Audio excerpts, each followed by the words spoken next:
हर व्यक्ति के जीवन में कुछ कार्य ऐसे ज़रूर होते हैं जिन्हें करना हमेशा असंभव ही लगता है, और जब कोई दूसरा व्यक्ति आकर उसी असंभव काम को संभव करके दिखा देता है तो हमें लगता है कि यार वो लक्की बहुत है। दरअसल असंभव कार्य को करने के लिए जितनी कठोर मेहनत की आवश्यकता होती है उतनी आपने कभी की ही नहीं। कभी भी काम असंभव नहीं होता, बल्कि थोड़ा कठिन होता है। जब कोई काम इतना कठिन होता है जिसे हम आसानी से नहीं कर सकते तो बस हम उसे असंभव कहने लगते हैं। यही असंभव शब्द जब हमारे दिमाग में बैठ जाता है तो हम फिर प्रयास करना ही बंद कर देते हैं। आपको याद होगा कि पहले वनडे क्रिकेट में 300 रन बनाना किसी भी टीम के लिए बहुत बड़ी बात होती थी। अगर किसी टीम ने 300 रन बनाए भी लिए तो उसकी जीत निश्चित हो जाती थी, क्योंकि उस समय तक 300 रन का पछाड़ना असंभव सा प्रतीक होता था। लेकिन समय बदलता गया, नए लोग आए, पिच पर रन तेजी से बनने लगे और आज तो वनडे में 300 रन बनाना बहुत मामूली सी बात है।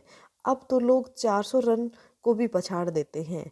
पहले वनडे में शतक बनाने पर बहुत तारीफ होती थी और वनडे में दोहरा शतक लगाना असंभव ही था। उसके बारे में तो कोई सोच ही नहीं सकता था।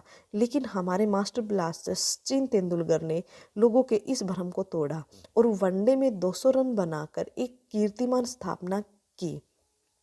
और ये कहानी यहीं नहीं रुकती। कुछ ही दिन बाद विस्फोट बल्लेबाज सहवाग ने भी दोहरा शतक लगा दिया।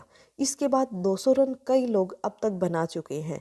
तो मित्रों, असंभव तो कुछ था ही नहीं, बल्कि काम बेहद कठिन था, इसलिए हम उसे असंभव मान बैठे। कोई फर्क नहीं पड़ता अगर आपने असंभव मान लिया। अरे कोई फर्क नहीं पड़ता अगर आपने प्रयास नहीं किया। कोई फ़र्क नहीं पड़ता अगर आपने हिम्मत छोड़ दी। लेकिन एक बात याद रखना, एक ना एक दिन एक ऐसा शख्स आएगा जो इस असंभव को संभव बनाकर दिखा देगा, और ऐसा करके वो शख्स दुनिया में छा जाएगा और सिर्फ यही बोलेंगे कि वो लक्की हैं। दुनिया में मेहनत करने वालों की कमी नहीं है, आप नहीं तो कोई और सही। असंभव के चक्रव्यूह को कोई आकर चुटकियों में ढेर कर देगा। तो मित्रों, असंभव शब्द को अपने मन मस्तिष्क से निकाल दीजिए, क्योंकि यह शब्द आपको आगे बढ़ने से रोक रहा है। इसी तरह की और वीडियोस के लिए प्लीज़ चैनल को सब्सक्राइब कर लीजिए, और वीडियो पसंद आती है तो लाइक ज़रूर कीजिएगा। Okay, thank you friends.